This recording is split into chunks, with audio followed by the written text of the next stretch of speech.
So here is a side view of the CRF450 engine that I am taking out. This is out of an '08, and I'm pulling this motor as part of my detuning project for this 450. I did in a preliminary video showing the idea on what I was doing. I'm putting a piston in with a longer skirt and beefing up the crank, well, the rod on the crank, and then trying to see if I can make this engine last a lot longer than they have a reputation for. So as you can see, the cylinder on this thing, see if I can get it to focus, and it's not focusing very well. So anyway, there's really nothing wrong with this bike. It was running and I decided to tear apart to do this project. So we'll kind of get into the parts that I'm putting into it to give you guys an idea. And let's start with the piston. So this piston right here is the piston that I had custom made from JE Pistons, and it is, you know, a very nice piston. And this piston is a big bore for the same model year of bike. And as you can see, there's a little bit difference in size, but the big difference comes on the height. As you can see, the one is quite a bit taller and it has a bigger skirt. So I'm hoping that with that skirt being bigger and longer, that it will basically stabilize the piston from rocking inside the cylinder. And anyway, in order to put this in there, I had to get an engine that was already disassembled and measure to make sure that these skirts don't come in contact with the crank. So anyway, I've already pre-measured that and put that on there to try it. So the next question will be the cylinder. This cylinder right here is a stock cylinder. As you can tell, it's not the cylinder off the bike. I picked up the cylinder and sent it to Advanced Sleeve and had them put a sleeve in it, build me a custom sleeve. So this sleeve is a little bit longer from, I'll show you.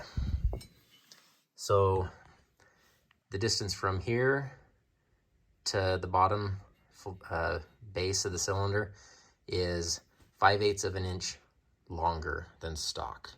So the question I'm gonna have now is whether this right here, well, not this edge, but it's actually this edge.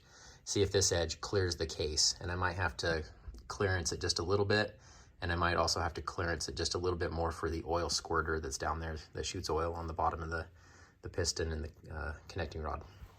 So anyway, so there's that.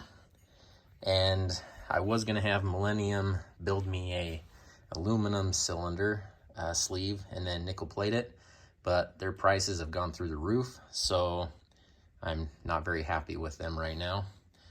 So anyway, I reached out to Advanced Sleeve and had them do this project for me, because they were able to get me a sleeve and bore it out and ship it back to me for about $300, just over $300.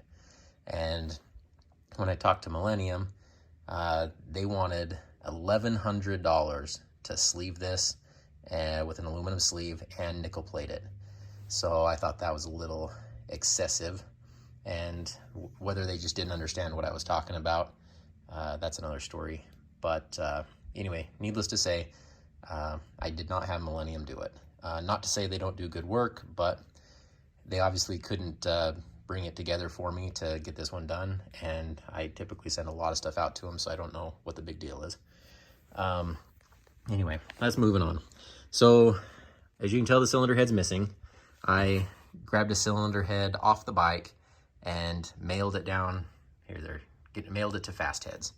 So Fast Heads, I've used them before. They're a great company.